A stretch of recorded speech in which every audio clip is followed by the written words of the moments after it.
सिद्धार्थनाथ जी के प्रेम में कोई भी फर्क नहीं आया। अब ये हालत जब देखी तो अब उनके दिल में ये आया कि वो हो, अगर ये ब्रह्म सृष्टि है तो उनके अंदर क्रोधावेश नहीं होना चाहिए ना। पर फिर अपने उन विचार को उन्होंने एकदम से हटा दिया कि ये क्या सोचने लगा, ये तो मेरे गांव का नहीं है, ठीक है। अब सिद्धार्थ अब क्या करने लगे सुंदर साहब, कभी नमक तेज कर दिया, कभी मिर्च तेज कर दी, गर्म पानी मांगा तो ठंडे ले आए। इस प्रकार बिहारी जी सोचते हैं लगता है मुझे यहाँ से जाना ही पड़ेगा। इस तरह से वक्त गुजार के समतल यहाँ से रवाना हो करके मांडवी तलक साथी आए, लौटे ही यहाँ पहुंचा करके। सुंदर साथ जी बिहारी जी को बिहारी जी के साथ भी तो कौन कौन आए हैं? बिहारी जी के साथ नागजी भाई आए हैं जो उनके साले हैं, और रंगबाई बहुत मोटी है, वो उनकी सास है, उनकी सास के साथ भी आई है, उनकी पत्नी भी आई है, उनके साले भी आए हैं, और भी 2-4 सुंदर साथ जो उनको चाहते हैं, उनके साथ भी 5-6 लोग आए हैं। तो उनको लेकर मांडवी बंदरगाह तक उनको छोड़ा गया। वहां से आगे वो खमालिया जाएंगे, खमालिया से जो जहाज मिलेगा तो जामनगर चले जाएंगे।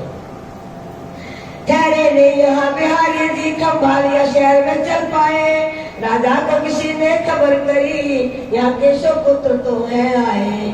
लाला जी अपने बिदक में लिखते हैं, नाम ले लिया उन्होंने किसी का भी, लेकिन ये साफ बात मिल जाती है कि खम्भालिया में स्पेशल उतरे बिहारी जी और वहां के राजा को खबर कर दी, क्योंकि वहां का राजा जो दीवान होते हैं ना, वजीर साहब थे, वो जामनगर में भी घरोल में भी, तो राजा जो है उनसे दीवान से ईर्ष्या रखता है, और ये बात बिहारी जी को मालूम है। तो अब बिहारी जी जाते जाते ही खम्भालिया के राजा को शिकायत कर गए कि भाई केशव पुत्र आए हुए हैं, तूने जब अपनी दुश्मनी निकालनी है पकड़ के निकाल, मेरा नाम नहीं आना चाहिए। देखो कितना उन्होंने अपने रोल को पूरा निभाया, पूरा ही खलनायक उसको हम नहीं कहेंगे, उसको हम प्रतिनायक कहेंगे, क्योंकि उन्होंने ही तो चमकाया ना मेरा ठाकुर को। और कितना दिया मेरा ठाकुर ने उनको?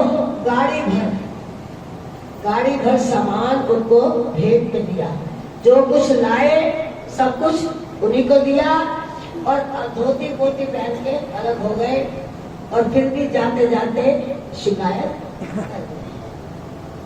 ये होता है अपना पूरा रोल निभाना।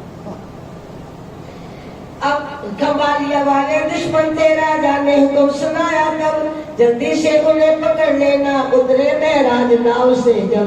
जैसे ही वो खम्भालिया पे उतरेंगे उनको पकड़ लेना। बैठी थी समुद्र किनारे पर पैरे पर चौकी सरकारी, इन मूढ़ों को मालूम नहीं धनी करते सबकी रखवारी।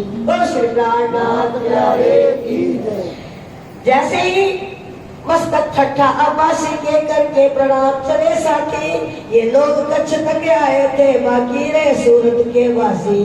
मारने वाले से बड़ा राखन वाला साथ, काहे को चिंता करे मूल स्वरूप जो नाथ जी।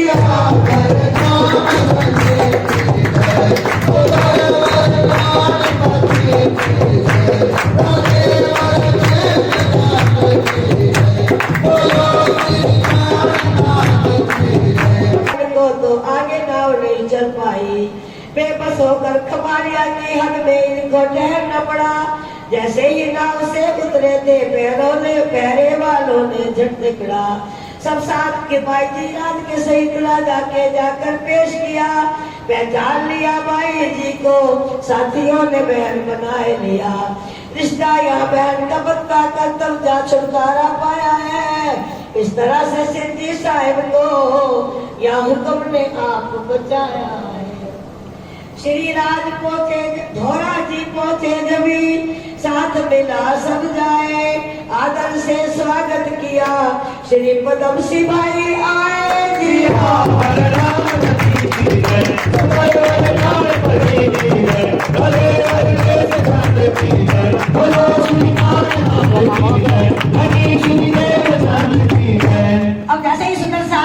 वहां पर पहुंचे तो वहां के राजा ने उनको रोका और उनका दरबार में पेश किया। तो राजा कहते हैं भाई महाराज इनमें से तो कोई दिख नहीं रहा मुझे, क्योंकि महाराज तो लोग जानते हैं, लेकिन तू सब कौन हो? उन्होंने सबने कहा भाई हम तो ब्राह्मण हैं, हम तो सारे ब्राह्मण हैं। तो ब्राह्मण है तो ये जो है ना तुम्हारे साथ जो ये औरत है ये मुझे ब्राह्मण नहीं लग रही, ये तो ठुकराने लग रही है मेरे को, क्योंकि वेशभूषा से शक्ल सूरत से फर्क पड़ता है ना। उस समय जाति वाति का बहुत फर्क था। ये मुझे ठुकराई नहीं लग रही है, ये नहीं लग रही कि ये लगता महाराज की पत्नी है। तो वो कहते नहीं नहीं ये हमारी बहन है, भाई राखी के दिन आ रहे हैं और हम अपनी बहन को सूरत से लेने के लिए मान जाऊंगा, अगर नहीं खाते तो फिर ये ठुकरानी। अब सुंदर साहब तो बहुत खुश हुए, वहां तो आनंद आ गया, भाई के हाथ का भोजन मिला हुआ मिलेगा, इससे और क्या चाहिए। अब भाई जुलाई ने भोजन बनाया और सुंदर साहब ने बहुत प्रेम से खाया। तो अब राजा को विश्वास हो गया कि ये ठुकराई नहीं, उनको सबको छोड़ दिया। इस तरह से सूरत वालों ने उनको बहन बना लिया। आज भी सूरत में भाई जुलाई का मायका ही कहलाता है और सूरत के पास से पड़ता है धोरा जी। तो श्री प्राणनाथ जी ने ये कह दिया था कि हम आपको घोड़े से हम आपको धोरा जी में उनकी ससुराल है, धोरा जी में हम मिलेंगे आपको। सब सुंदर साहब धोरा जी में आ गए और वहीं पर 2-4 दिन रहे अपने ससुराल में और उसके बाद पदमसी भाई उनको ले गए। उनके घर 10 दिन रहे शिव जी, सब साथ में सेवा से लेनी। शिव जी ने अमृत बरसाया, ब्रजराज ने खड़ चर्चा कीनी। फिर यहाँ से घोड़ा बंदर को हो गए रवाना प्यारे। अब वहाँ पर है विराजे 3 दिवस, फिर आए सुहाने शिव जी साहिब। पड़ गए हो पड़े रवाना सूरत को, संग में सूरत के वासी है। यहाँ सैयदपुरा में रहते थे भगवान दास जी साथी है। पहले जा ठहरे घर उनके, फिर बाद में मोहनदास के घर।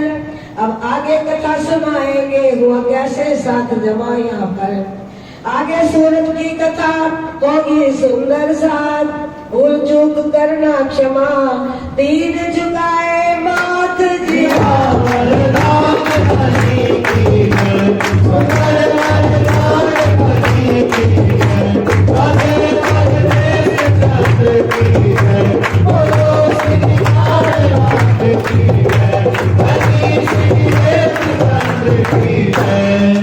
थोड़ी देर पुजारी जी आरती सजा लेना, आरती उतारी जाएगी, क्योंकि यहाँ पर श्री प्रार्थना जी को गादी पर बिठाया जाएगा और शिवजी भाई और भीम जी भाई आगा करेंगे और आरती भी उतरेगी। सुबह साथ आरती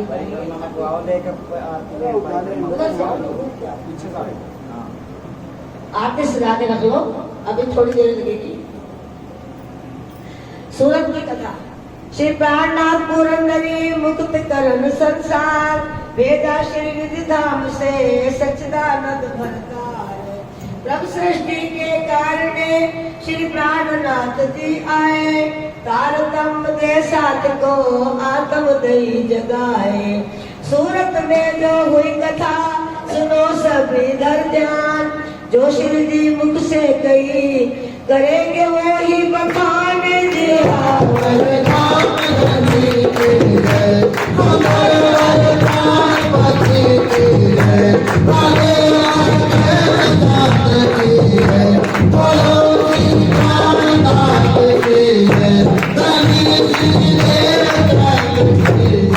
सूरत है एक मशहूर जगह, सूरत बंदर भी कहते हैं, है सदर मुकाम व्यापार का, यह व्यापारी अक्सर रहते हैं।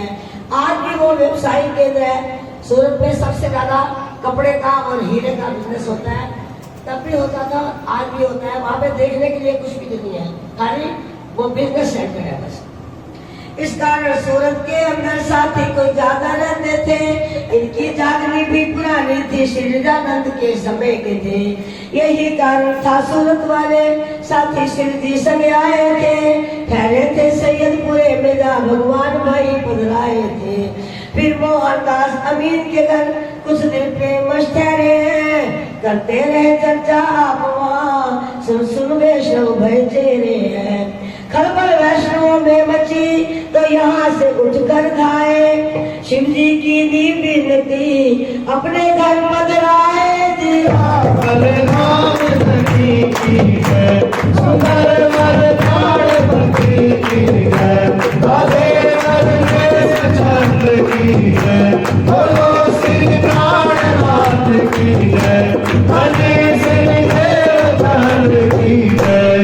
संप्रदाय का सूरत में कुछ और अधिकता बढ़ा हुआ, आस पास में रहते थे तो वहाँ पर वैष्णव लोगों का ज्यादा जोर है, तो इसलिए कुछ लोग एतराज करते थे कि अपने ही घर में बिठा लिया उनको और अपने ही कृष्ण की बुराई सुनता, क्योंकि वो 3 लीला की चर्चा करते हैं और सूरत वाले जो वैष्णव लोग होते हैं इन्होंने तो कृष्ण को 3 टुकड़ों में बांट दिया।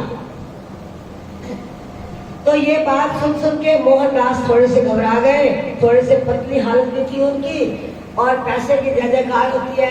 तो शिवजी भाई मोदी वो अच्छे तगड़े पैसे वाले हैं, वो कहते हैं भाई मोहनदास तेरे को डरने की कोई जरूरत नहीं, मैं देखता हूँ ना, मैं लेके जाता हूँ शिवजी को अपने घर, कोई बोल के दिखाए। तो शिवजी मोदी जो आज हमारा मंदिर है ना सूरत में, वो शिवजी मोदी का अपना घर था, उन्होंने दान कर दिया। तो आज जो हमारा मंदिर वो उनका अपना शिव जी के दीवाने तो बहुत बड़े हुए, आज का सतगुरु के दीवाने नहीं है। उनके यहाँ जब अखंड रास की इस प्रकार कहे मोहनदास को सब वैष्णव सुनते हो अपना तुम खंडन, तुम्हारा सिद्धांत बता झूठा अपने मत का करते मंडन। देखा उदास जब मोहन को मन में शिव जी ने विचार किया, शिव जी भाई के कहने पर इनके घर डेरा जमा लिया। शिव जी में श्रद्धा थी पूर्ण, शिव जी को भी आनंद हुआ, 10-20 इकट्ठे साथी हो चर्चा होना प्रारंभ हुआ। लीला अखंड की सुनते ही सबकी आत्मा जगाए दिया, नौतनपुरी दर्शन को भेजे जिनको निज नाम सुनाए दिया। उनका ये नियम था, जिसको भी काटा मंत्र देते थे तो कहते थे जाओ भाई जामनगर गुरुपुत्र के यहाँ नौतनपुरी में मत्था टेक कर आओ, वो हमारी पूरी है, हमारा मेन वही है। तो सुंदर साथ वहां जाते हैं, नौतनपुरी आकर इन्होंने धन खर्च किया। अब वहां से 4 सुंदर साथ चल पड़े। कितने जने चले? 4, मुकुंद जी, मुरार जी, शिव जी और राम। इनमें राम भाई जो है वो राम जी भाई जो है वो बहुत थोड़े गरीब है, थोड़े से पैसे में थोड़े पतले हैं, हल्की हालत है उनकी, बाकी जो है वो अच्छे तगड़े हैं। अब जब वो वहां पर पहुंचे तो जैसे ही बिहार जी के मंदिर के आगे वो आए तो नाथ जी भाई दरबान के रूप में बाहर खड़े होते हैं। तो अंदर गए, उन्होंने कहा कि धामधनी 4 सुंदर साथ सूरत से आए हैं, मेरा ठाकुर ने उनको भेजा है। तो शिव जी कहते हैं भाई बुलाओ उनको, उन्होंने कैसे कैसे कपड़े पहने हुए हैं, पहले ये पूछा। नाथ जी भाई ने कहा कि भाई कुछ लोग तो घोड़े से आए हैं और सुंदर कपड़े पहने हुए हैं। तो बिहार जी कहते हैं उनको अंदर बुलाओ। और एक सुंदर साथ पैदल ही आया है और अच्छे कपड़े इतने नहीं पहने हुए, कहते उसको अंदर नहीं आने, इसको बाहर बुलाओ। अब वो उन्होंने जाकर शिवजी भाई ने और बाकियों ने 2-2 एक मोहर में मत्था टेका और भंडारा भी दिया। तो राम जी भाई वो सिर्फ से नहीं, इसलिए हाथ खाली आया।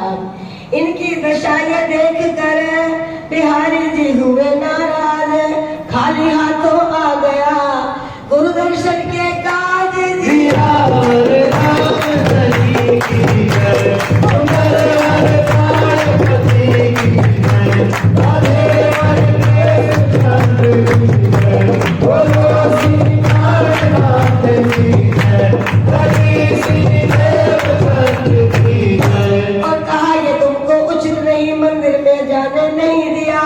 शिव जी जो पत्री भेजी थी उसको भी नजरों में नहीं लिया। मैं शिव जी किसी की नहीं मानते कि बहुत राम जी ने बिनती नहीं जरा भी इस पे ध्यान दिया, होकर निराश दिन रात 3 दिन तक साथी ने कहा उपवास किया।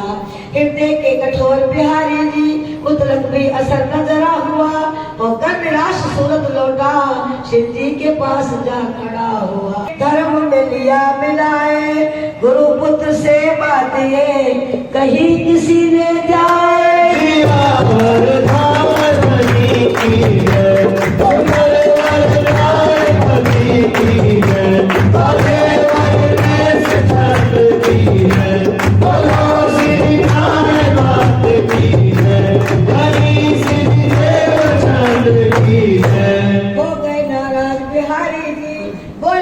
नहीं मुनासिब है हम जिसे निकाले देते हैं वो क्यों रखो नहीं वाजिब है। मेरी आज्ञा को नहीं माने अच्छे बुजुर्ग बन बैठे हैं, हमसे फिर पूछे मर जाइए वह बादशाही कर बैठे हैं। जब ये बातें शिव जी ने सुनी की है नाराज बिहारी जी, कुछ खेद हुआ शिव जी बोले जो मर्जी धनी तुम्हारी जी। चाहे कुछ मानो बुरा भला पर मुझे धनी ने फरमाया, लूला हो लगड़ा दीन दुखी सगले इंद्रावती फरमाया। जो सुंदर साथ में दाखिल है निजराम ग्रहण जिसने की नाम, फिर महाधनी क्यों छोड़ेंगे निधाम उन्हें पहुंचा देना। ये शिव जी साहेब जी का प्रण है अपने ही प्रण को निभाएंगे, जो शरण धनी की आए हैं मुक्ति अखंड वो पाएंगे। धनी दया के रूप है नाम दयालु तब, दुख में जावे जो कोई तो पीड़ा हर दे सब।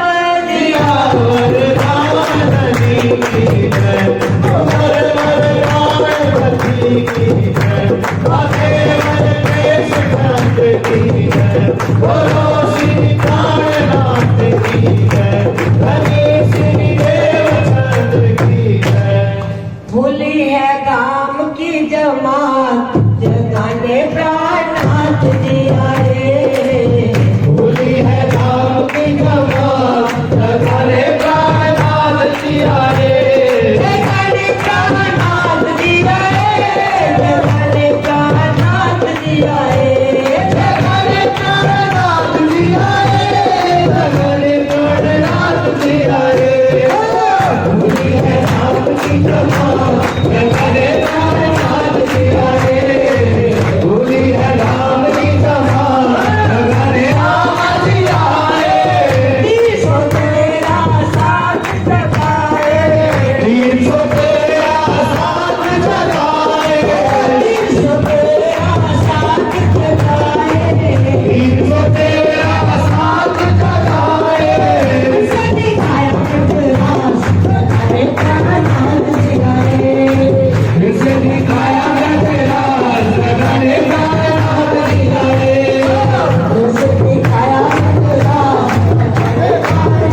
भाव प्रकट किया, साथी हुए खुशहाल जिया।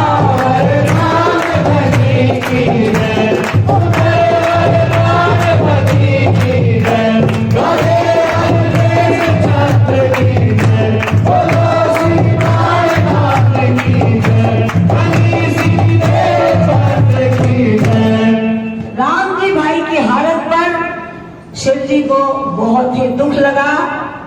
बिहारी जी के इस पत्र ने उनको अंतर तक दुखा दिया कि गरीब सुंदर साथ की कोई कदर नहीं है। तो श्री प्राणनाथ जी कहते हैं, कोई पांव बिना लंगड़ा हो, आंखों से लाचार हो, दुखी हो, दरिद्री हो, मेरे प्राण उसी सुंदर साथ में बसते हैं। मैं अपने सुंदर साथ को प्राणों से भी ज्यादा प्यार करता हूँ। श्री प्राणनाथ का फरमाना है, उसको भी तो निधान लेके जाना है, क्योंकि हमें धनिश्री देवचंद्र जी हमारे सतगुरु ने यही सिखाया कि मूल हो, कुजाति हो, उसमें कोई रूप रंग ना हो, उसको कुछ भी ना आता हो, लेकिन वो अगर शरण में आ गया तो वो श्याना दाना परवीन बन जाता है उसकी शरण में। तो यहाँ पर छोटा सा भजन था, उसको मैंने दूसरे किसी के में गाया, लेकिन इसमें छोटा सा, उसके भी 2 लाइनें जरूर गाएंगे हम। ये प्रण की नाथ श्री प्राणनाथ, ये प्रण की नाथ श्री प्राणनाथ, सुन लो श्री सुंदर साथ कवि।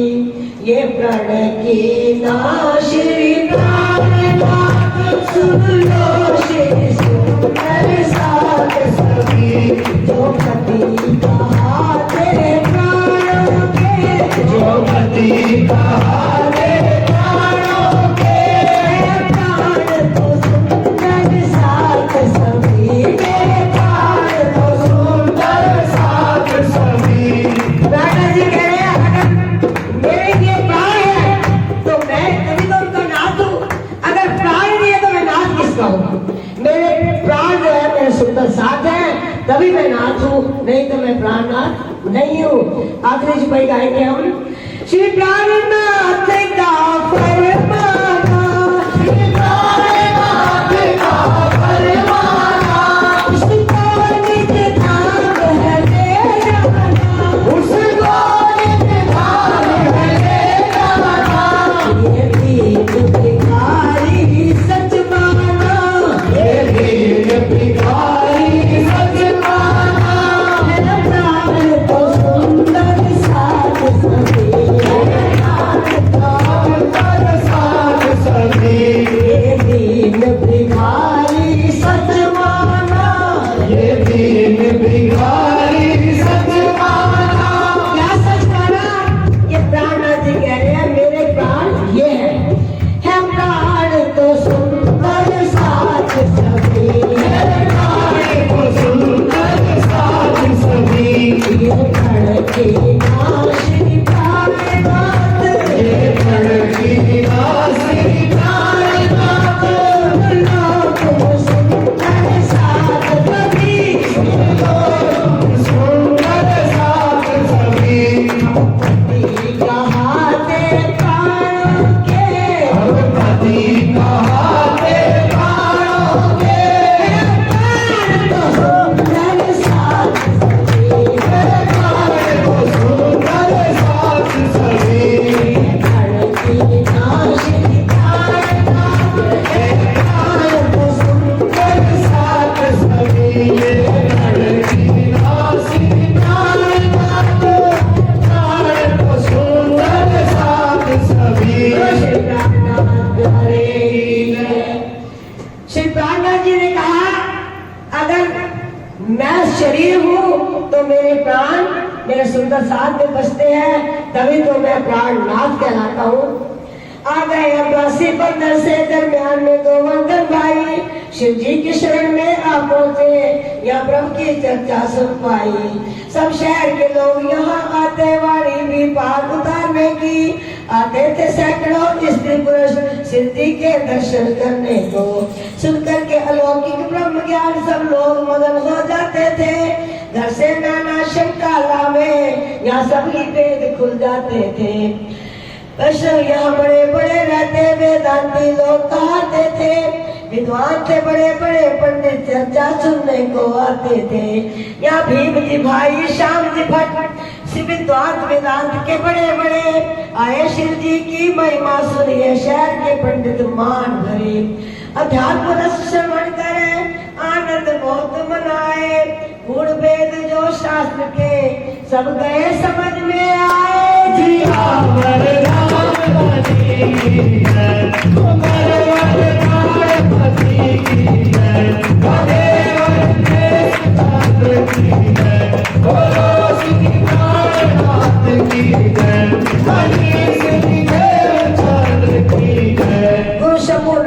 सन्यासी वेदांत मत वाले, जिनको विश्वास करना था वेदांत पे, वेदांती गुरु जाने इनको। सबके मत में उपदेश ये था, ब्रह्म निराकार है कुछ भी नहीं। समय व्यापक ब्रह्म बदलावे, ना रूप रंग ना ठोर गई। वेदांत मत में एक यही बात आती है कि वो परमात्मा निराकार है, निरंतर है और वो कुछ भी नहीं है, जीरो है, शुभ निराकार है। तो श्री प्रहलाद जी ने किरंतन में एक प्रकरण लिखा कि किस प्रकार तुम उसको, जिसने सागर बनाए, पहाड़ चुनाए, रवि शशि नक्षत्र बनाए, तो वो कैसे निराकार हो सकता है। निराकार में निर्जमा आकार, जिसका कोई आकार ही नहीं है। तो ये साकार विश्व कैसे बन गया। जीरो में से जीरो घटाओ तो क्या आएगा। जब वो खुद ही जीरो है तो ये तो सब जीरो हो गया। भाई वो शुद्ध साकार है, वो स्वयं निरद्वैत है, वो परमात्मा सच्चिदानंद स्वरूप है। क्योंकि भागवत में सबसे पहले जो श्लोक आता है वो यही आता है, सच्चिदानंद रूपाय विश्वोत्पत्ति हेतुवे तापत्रय विनाशाय श्री कृष्णाय वयम नमः। हम सब देवी देवता मिलकर, 33 करोड़ देवी देवता मिलकर उस कृष्ण को प्रणाम करते हैं।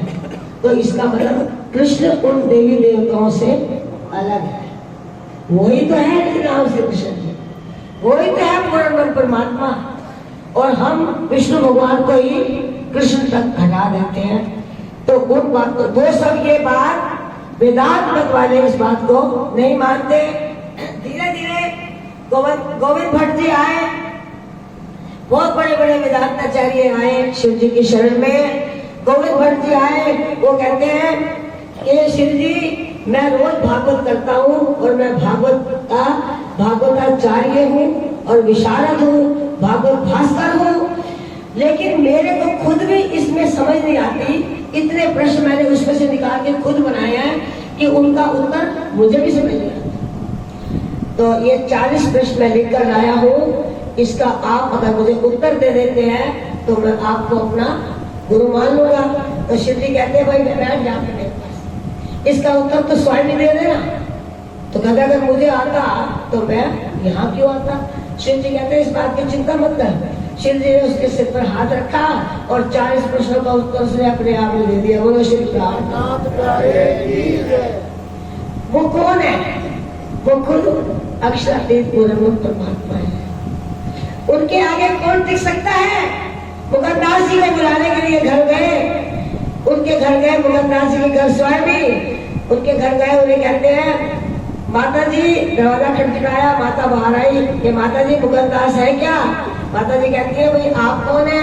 कहते नहीं नहीं, उन्हें ये कह देना कि तुमसे प्रहलाद जी मिलने आए थे, तुम्हें बुला रहे हैं। बस जैसे मुगलदास जी घर आए, उन्होंने कहा प्रहलाद जी बुलाने आए थे।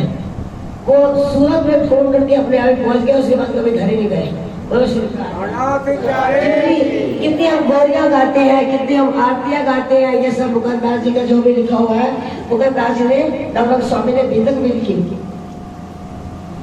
शिव जी के समय में क्या नहीं हुआ। तो सब साथी जब वेदांताचार्य सबको सुनते हैं तो शिव जी कहते हैं भाई अपनी प्रतिष्ठा रखने को बोले विद्वान सभी मिलकर, माया में भेद समझाने को पड़ गया जीव संशय में आ गया।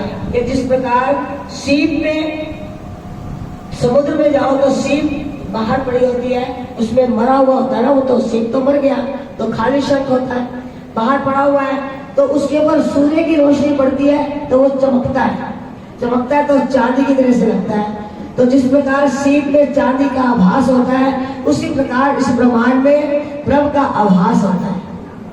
तो अपने आप को, अपनी बात ऊंची करने के लिए शिव जी को झूठा बनाना चाहते हैं। जैसे मैं कृष्णा को देखो सीप में चांदी देखी है, यही सब रब की बाजी है, जो भी समझे ये बेखी है। इस तरह अज्ञान अवस्था में ब्रह्म में माया है नजर पड़ी, जब प्रभु के रूप को जान लिया फिर माया नजर से जाए उड़ी। सूक्ष्म और स्थूल भी कारण तीन शरीर, तीनों छोड़े जीव जब हो ब्रह्म रूप अखीर। शिव जी ने ये बात सुन मन में किया विचार, कितने दिन चर्चा सुनी मिटा नहीं अंधकार। शिव जी ने का कीर्तन ब्रह्माया रूप बताए, शिव मुखवाणी में लिखा सुनो सभी चितलाए। जिया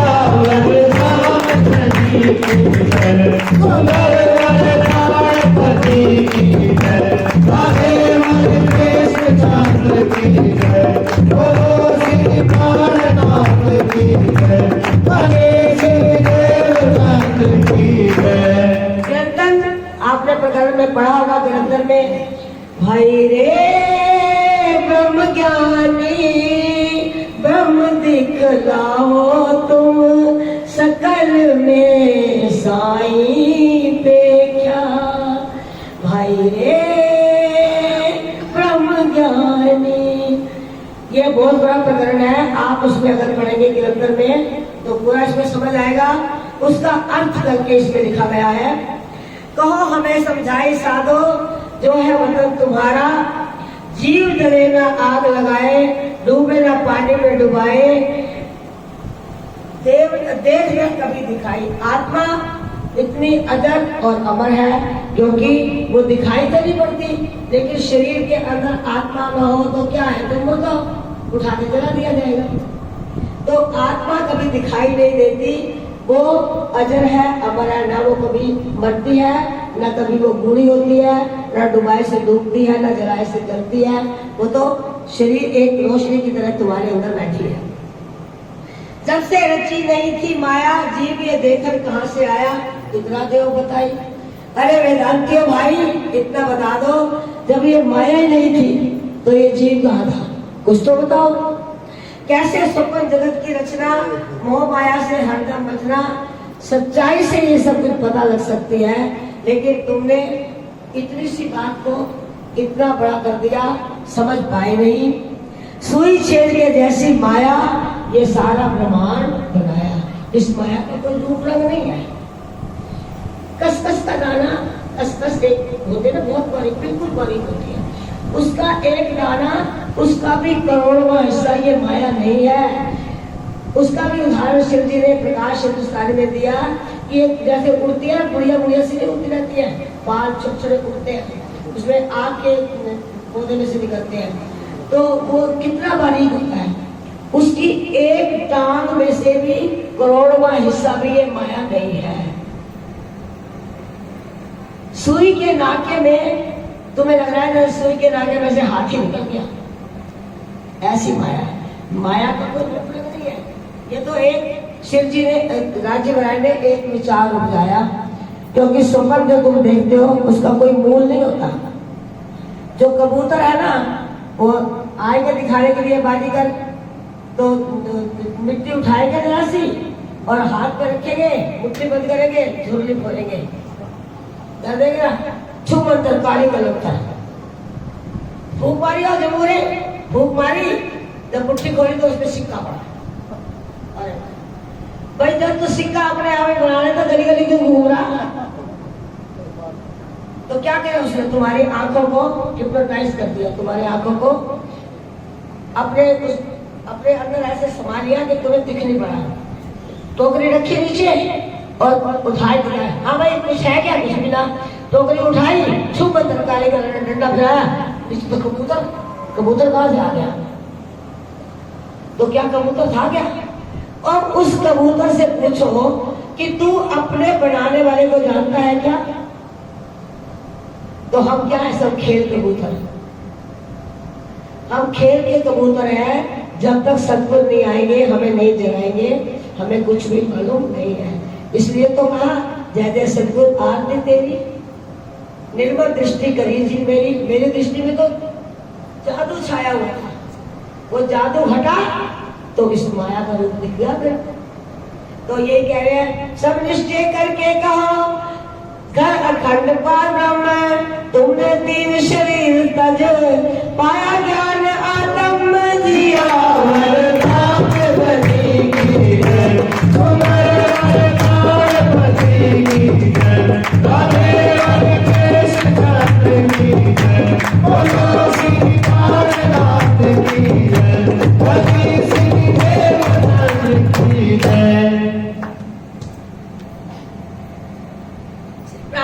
वाणी में कहा, परमहंस भी कौन कहे जिन तजे हैं 3 शरीर।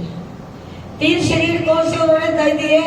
एक तो स्थूल जो तुम्हें दिख रहा है, उसके अंदर एक सूक्ष्म बैठा है, उसके अंदर एक कारण है, उसके आगे भी एक महाकारण है।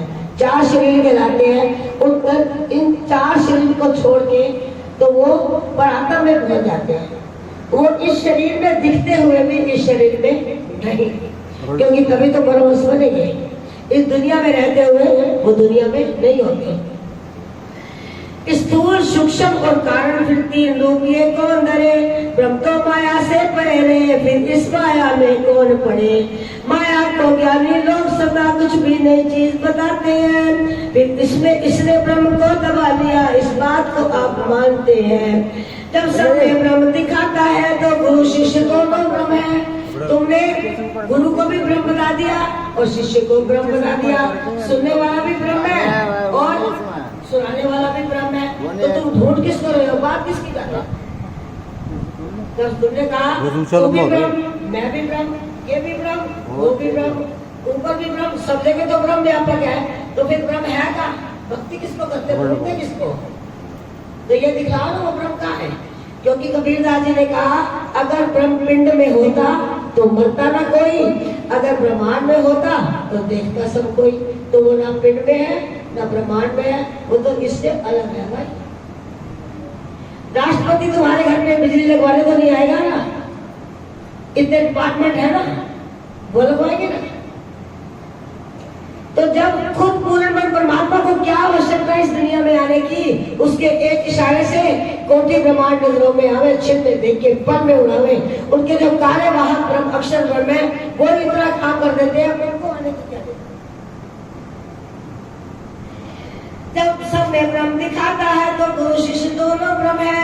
स्वामी सेवक का भाव कहाँ, तो फिर जो तुम हो वो ही हम है।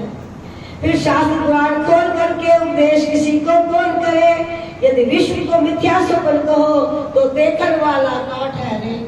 जब ये विश्व झूठा है तो फिर ब्रह्म तो इसमें है, फिर ये झूठी माया क्यों कहते हो? ये तो ब्रह्म ही ब्रह्म है, जाने की जरूरत क्या, भक्ति करने की जरूरत क्या है? ये ज्ञान तुम्हारा भ्रम में है, खुद भ्रम में डूबे बैठे हो, फिरते हो ज्ञान अंधेरे में, सपने की शैया बैठे हो।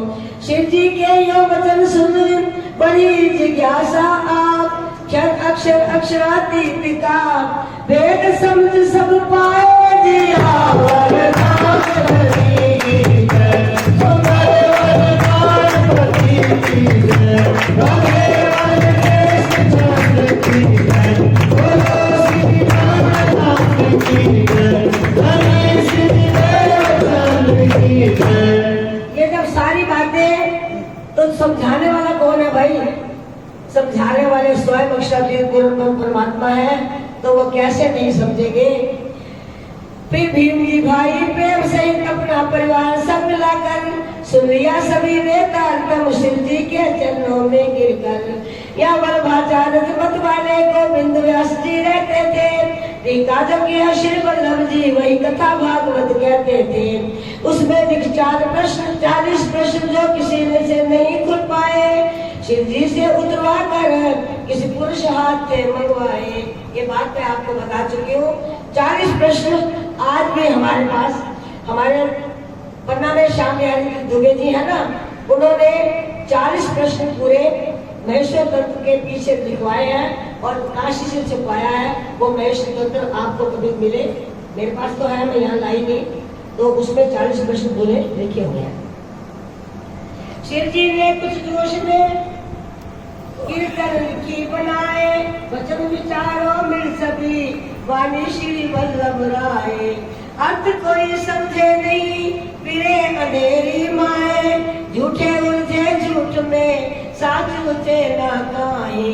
मालिक से धोखा करो वो जाने सब बात, अंतर्यामी है प्रभु चले वहाँ क्यों घात दिया।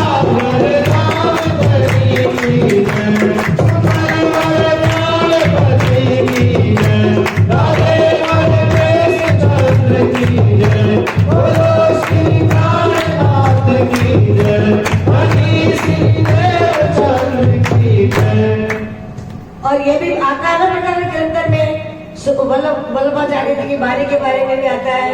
और सुनो रे संतो कहो रे महंतो, कितने प्रकरण आते हैं उसमें ग्रंथ में, ये सारे सूरत में ही उतरे। और शिव जी साहब के द्वारा वल्लभाचार्य मत वालों को उनके ही मत का रस निकाल समझाया उन्हीं समाजों को। उनकी किताब में उन्हीं की बात को उन्हीं को ही पढ़ के बता दिया। कोई अपना ज्ञान अलग से नहीं है भाई, श्री प्राणनाथ जी के साथ कोई अलग बात नहीं है, तुम्हारी बात को तुम्हीं को समझा देंगे। बाहर का भेष बनाने से बन सकता वैष्णव कोई नहीं, वही वैष्णव हो सकता है निर्मल जिसकी आत्मा कही। वैष्णव जब कहते हैं कि वैष्णव तो उसको कहा जाता है जो जिसकी आत्मा निर्मल हो, हमेशा श्री कृष्ण के संग उसकी आत्मा खेलती है। तो तुम अपरस करो, अब तुम अंदर को तो परस नहीं किया और बार बार नहाने से क्या परमात्मा मिल जाता है कि अंदर नाही निर्मल फिर नहावे बाहर, अंदर नाही निर्मल कर दिखाई कोट बेर तो है ना मिलो करतार, अंदर नाही निर्मल। जैसा बाहर होत है जो होवे ऐसा दिल, तो अदखिल क्यों न्यारा नहीं माहे रहे हिलमिल। बाहर से तो हम कितने आनंद दिखाते हैं, हमारी जैसा तो कोई प्रेम ही नहीं है। और अंदर क्या क्या भरा पड़ा है। कहा ना बाबा फरीद ने पंजाबी में मेरे पहले एक दिन बताया था, जे मुक्ति मिलती नाट्या धोतिया ते मिलती मच्छियां के डडुआ। अगर नहाने धोने से मुक्ति मिल जाती तो मछली और मेंढक तो हर समय जल में ही रहते हैं, उनको मुक्ति क्यों नहीं मिली, वो इंसान क्यों नहीं बन गए। ऐसे मुक्ति नहीं मिलती। कभी 100 गले में माला डाल लो, बड़े बड़े चंदन लगा लो, 10 बार नहा लो, लकड़ी धो के जलाओ और आटे को भी दूध से मल लो, दूध से छू गया फिर नहा लिया, तो क्या परमात्मा मिल जाएगा? नहीं मिलेगा। फिर भक्त अनन्य कृष्ण का और कृष्ण प्रेम में लगा रहे, पर प्रेम लक्षणा भक्ति से कृष्ण रंग में लगा रहे। इसका बदन के द्वारा ये दृष्टि आत्म अपनी खोले, आत्म उल्टे पड़े आत्म में वही वैष्णव है मुख बोले। अंदर तुम्हारे अंधियारा है, बाहर से कहाते वैष्णव तुम, नहीं पास तुम्हारे एक कौड़ी, कहते हो धनवान है हम। नाम तो तुम्हारा धनवंतराय है और पास में एक फुट्टी कौड़ी भी नहीं। नाम तो फकीर चंद है और है करोड़पति, वो बढ़िया बात। कंठी माला चंदन को लगा दो, नित धो करके पैरों, जो आत्म वस्तु की, जो आत्म तत्व की वस्तु है, विश्वास नहीं ग्रहण करो। शिव जी मुखियों वैष्णवों सुना अलौकिक ज्ञान, गिरे चरण पर आ सभी, भूल अपनी मान जिया।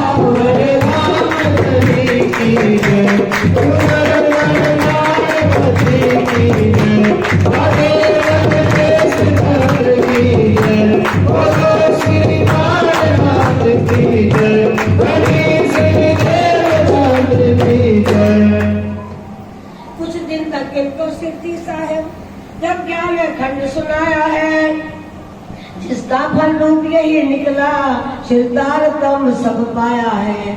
जितने भी वहां पर आए, वेदांताचार्य आए, भागवताचार्य आए, सबने ही तार का मंत्र ध्यान कर लिया। अब शिवजी भाई के घर लगभग 17 महीने हो गए रहते हुए। शिवजी भाई के घर लगभग कोई 17 मास रहे। ब्रह्मानंद लीला के रस की अमृत वर्षा को खास रहे। इस तरह से ब्रह्मानंद का रस शिव मुख से पहुंचाया है प्यारा। कर दिए मनोरथ पूर्ण सब शिव जी ने चर्चा के द्वारा। यहाँ पर किया कलश ग्रंथ पूरा श्री नौतनपुरी से कर आए। श्री बिहारी जी ने धर्म नियम लिखकर शिव जी पे भिजवाए, क्योंकि वहां पर कलश के 2 ही तो चुपाई उतरी थी। तो अब यहाँ पर सूरत में कलश को पूरा किया जाएगा। और बिहारी जी ने यहाँ पर अब एक पत्र लिखा। क्या लिखा? जब मिली वो पत्री शिव जी तो उसमें क्या थी ये बात लिखी। बांधे हैं हमने धर्म नियम, ये नियम थे क्या एक घात लिखी। पहली बात, पहले तो नीच वर्ण वाले को नहीं तारतम देना। तुझे जो विधवा स्त्री हो उसको भी शरण नहीं लेना। तीसरे तुम्हारे और मेरे सिवा कोई ना तारतम देवे। इन बातों का पालन करना उज्ज्वलता धर्म ये तब लेवे। उत्तम ये शोभेगा फिर तो धर्म हमारा ऊंचा हो। निंदा फिर कोई करे नहीं जब खेत में स्वच्छ जल सींचा हो। पत्री शिव जी साहेब पढ़ी लिखी जो ऐसी बात। शिव जी साहेब हैरान हो मन ही मन मुस्कान दिया।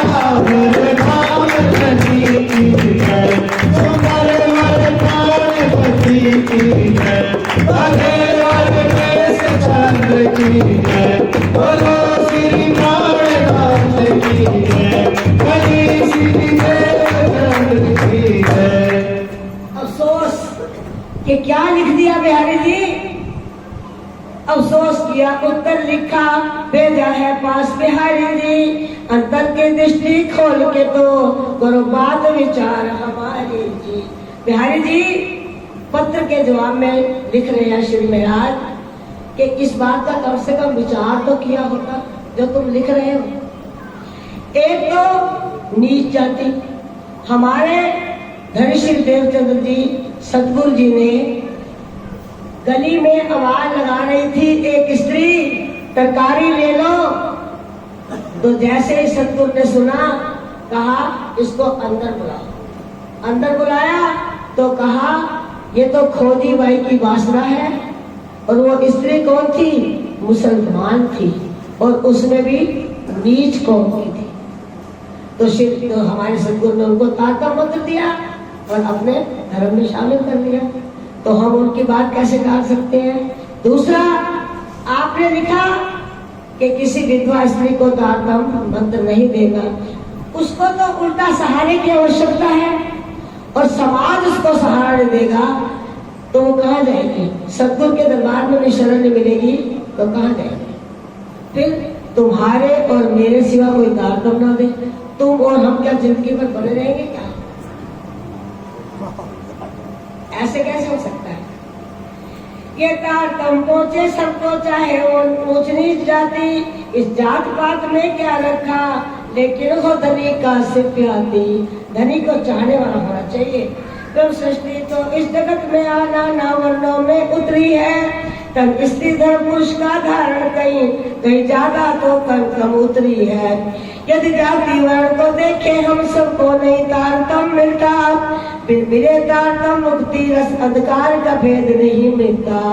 श्री सतगुरु की ये आज्ञा है संसार मुक्त सब करना है। इस तारतम के ही द्वारा निधान की सीढ़ी चढ़ना है। यदि हम आप यदि केवल दोनों ये प्रण करके बैठ जावेंगे तो सारे जगत के जीवों को क्यों तारतम्य को जामेंगे।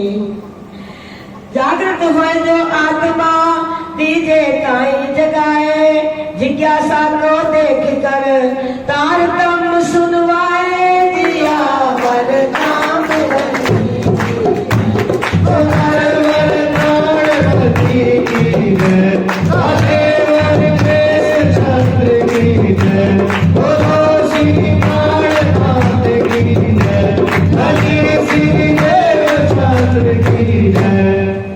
श्री प्रहलाद जी जब आए तो उन्होंने वासना परखने का काम भी खत्म कर दिया।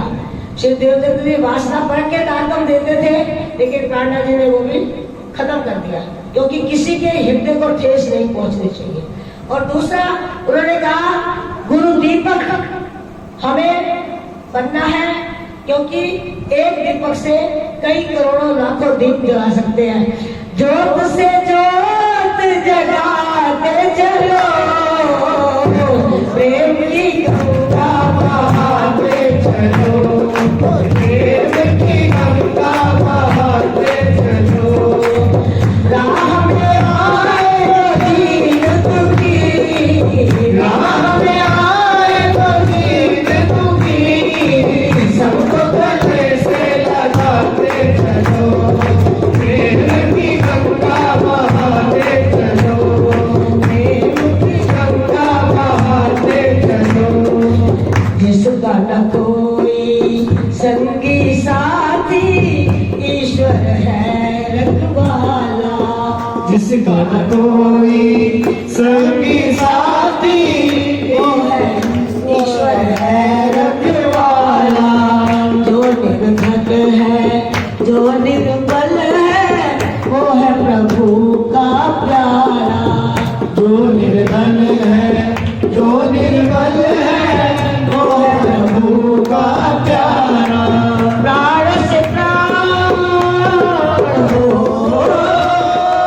प्राण से प्राण मिलाते चलो, प्रेम की गंगा बहाते चलो, प्रेम की गंगा बहाते चलो, योग से योग जगाते चलो, योग से योग जगाते चलो, प्रेम की गंगा बहाते चलो, प्रेम की गंगा बहाते चलो। राह में आए तो दीन दुखी, राह में आए तो दीन दुखी, सबको गले से लगाते चलो, सबको गले से लगाते चलो। आशा टूटी ममता रूठी, छूट गया है किनारा, आशा टूटी ममता रूठी, छूट गया है किनारा। मत करो मत द्वार कराता, देखो उसको सहारा, मत करो मत द्वार कराता, देखो उसको सहारा। प्रेम के मोती हो, प्रेम के मोती लुटाते चलो, प्रेम की गंगा बहाते चलो, प्रेम की गंगा बहाते चलो। योग से योग मिलाते चलो, योग से योग मिलाते चलो, प्रेम की गंगा बहाते चलो, प्रेम की गंगा बहाते चलो। राह में आए तो दीन दुखी, राह में आए तो दीन दुखी, सबको गले से लगाते चलो, सबको गले से लगाते चलो, प्रेम की गंगा बहाते चलो। ओ श्री कायनात प्यारे की जय। इस प्रकार से श्री प्रहलाद जी ने उनको पत्र में जवाब दिया, ये ध्यान देने की आज्ञा है कि हम तो उनकी आज्ञा का पालन करते रहेंगे और हम आपके इस किसी भी कानून को नहीं मानते, नहीं माने बंधन हमको ये बात न हमें सुहाई है। उत्तर का पत्र अंत श्री नौतनपुरी पठाई है, फिर भी शिव जी कलश को पूरा करके उनके पास भेज दिया। अब वो क्या करेंगे, सारे तीनों तरफ भेज देंगे, ले तेरे घर हमें नहीं चाहिए। दिल में अफसोस बिहारी जी करके नाराज हुए एकदम, मंजूर किया नहीं कलश ग्रंथ वापस किया, कहा न लेंगे हम। ये दे जवाब गुरुपुत्र ने वापस किया निदान, गुस्से होकर लिख दिया दिल में ने अभिमान दिया।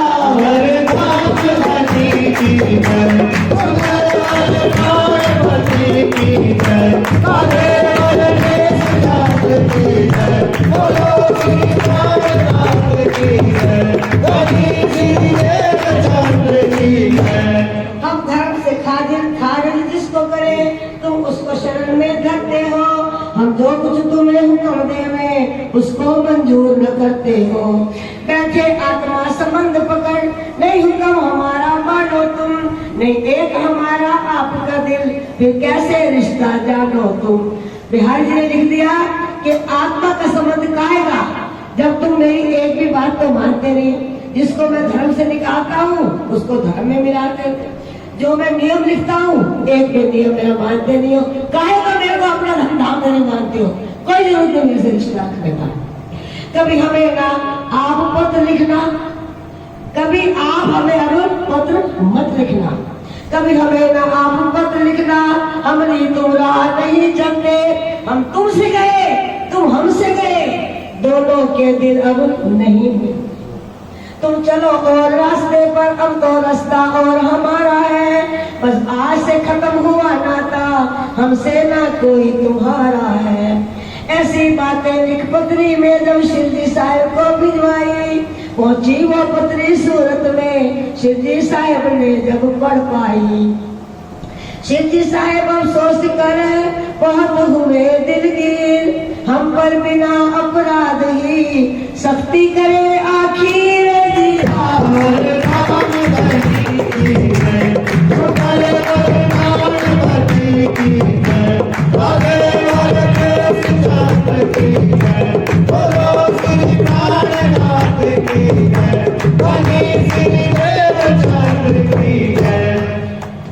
अब शिवजी साहिब को बहुत दुख लगा कि उन्होंने मेरे से आखिर रिश्ता तोड़ ही दिया। यो सख्ती की पत्री लिखना था वाजिब नहीं बिहारी जी, लेकिन है समय समय की बात, इसमें नहीं दोष तुम्हारी ही। सब साथ बुलाकर शिवजी साहिब पढ़कर पत्री सुनवाई है, श्री सुंदर साहब ने मिलकर सब शिवजी को अर्ज पठाई है। 17 महीने हो गए सूरत में रहते हुए, उन्होंने सुंदर साहब ने एक सभा बनाई। उस सभा के जितने भी प्रधान हैं सबको बुलाया और एक मीटिंग की, और शिव जी ने वो पत्री सबके सामने रख दी। अब सुंदर साहब क्या कहते हैं, शिव जी अब आप स्वतंत्र होकर चलो, अब कोई भी हमारे में से नौकरपुरी नहीं जाएगा, ना हमें कभी भेजना। सब साथ जगाया आपने अनेक काम बिहारी जी को दिया, कोई एक भी साथी आज तक गुरुपुत्र जागृत नहीं किया। अब आपको कुछ भी बोलने की कोई आवश्यकता नहीं है शिव जी, आप अंदर चुपचाप बैठ जाओ, हम मीटिंग में जो पास करेंगे उसको आपको जवाब देना होगा बस। पांचों स्वरूप श्री धाम धनी है, आपके हृदय विराज रहे, तो चिंता फिर किस बात की है, हमसे गुरुपुत्र नाराज रहे। साकुंडल साकुमार को तो फिर जागृत आपको करना है, सदगुरु की आज्ञा आप पर है, मेरा संपूर्ण भरना है। इस बोझ को और कोई सिर पर तैयार न हुआ उठाने को, होकर स्वतंत्र अब आप चलो श्री सुंदर साथ जगाने को। इस तरह से सबकी राय सुनी, था सत्य कहा मिल साथ में। अब सतगुरु ने अंतर ध्यान समय दिया हुक्म था शिवजी साहेब को, तब पहले अधिकार दिया सतगुरु, अब सुंदर साथ ने भी दीना। शिव जी की महिमा समझ गए, इन्हें धाम धनी करके जीना। सब साथ आपकी तरफ हुए, नाता टूटा श्री बिहारी जी, उनके दर्शन को नहीं भेजे, जो जागे आत्मा प्यारी जी। ओ श्री प्राणनाथ प्यारे की आरती से नहीं है।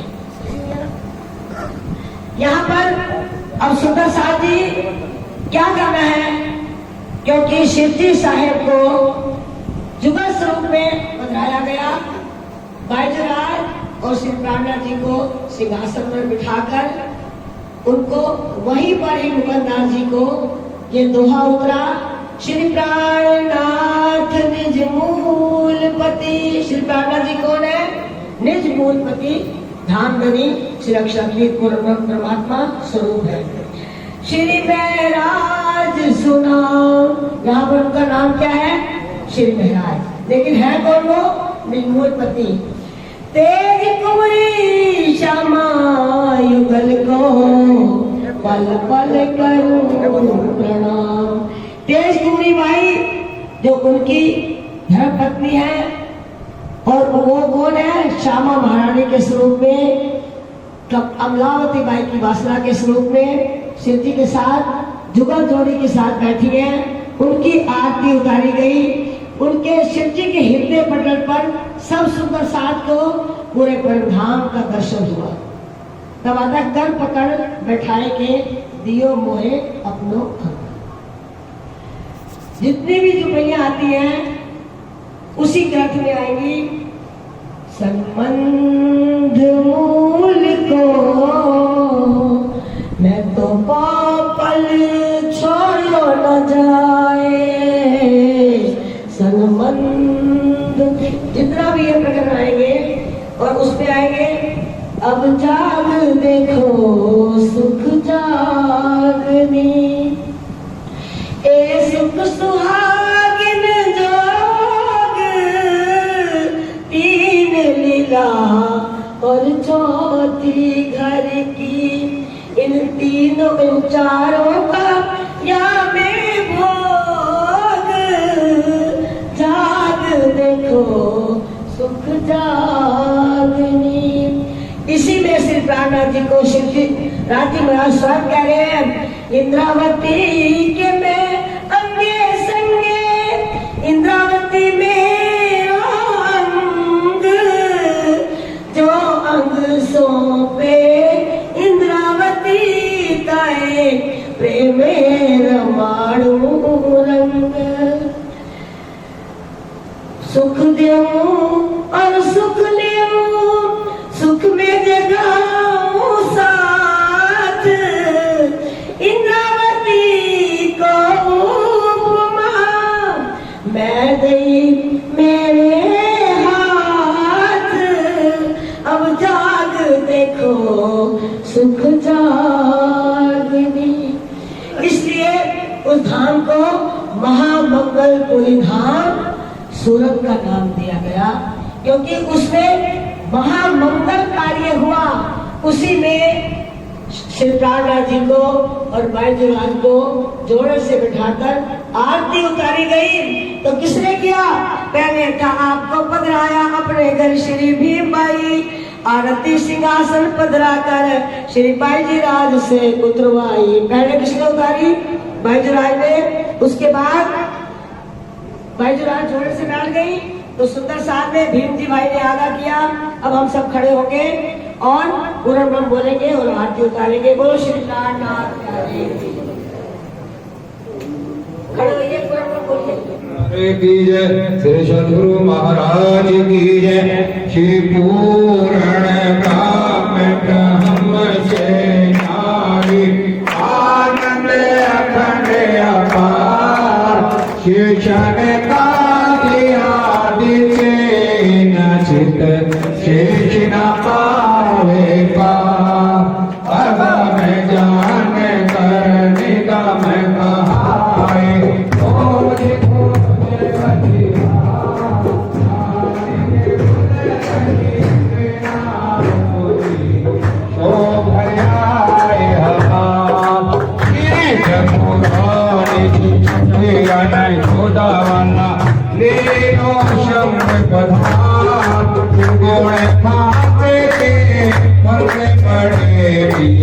सो मंदारी दीवार आई वाली नाव में अपने पिया पर शोभा मुख सनाय, देखा समय आसन बदरायो चिरे कथे साले गुणगान। तो आई वाली नाव में अपने पिया पर शोभा मुख सनाय,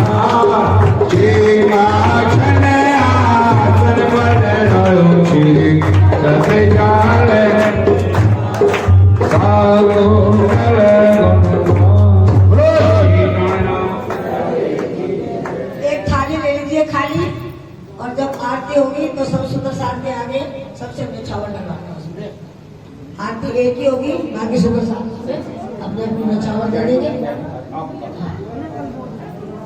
कमल आगे आ जा बेटा, कमल आगे आ बेटा जरा।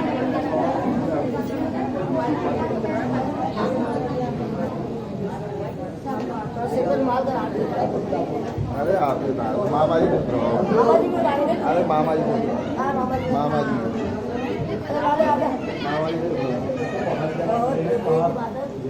हेलो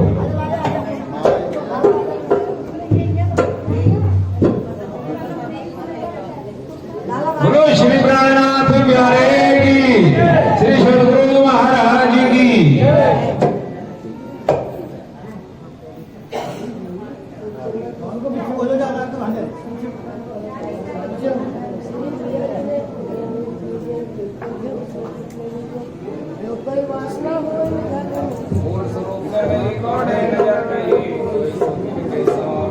ना तो कोटन कोट वेद पुराण, नहीं कोई सुख गिन पेशान। लगना तो कोटन कोट वेद पुराण। बोलो श्री प्राणनाथ प्यारे की जय, श्री सद्गुरु महाराज की जय। श्री कांचन कारज हो मुख केवला,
कोई आरती लेगा, आज धूप लेकर उसमें चढ़ा देना।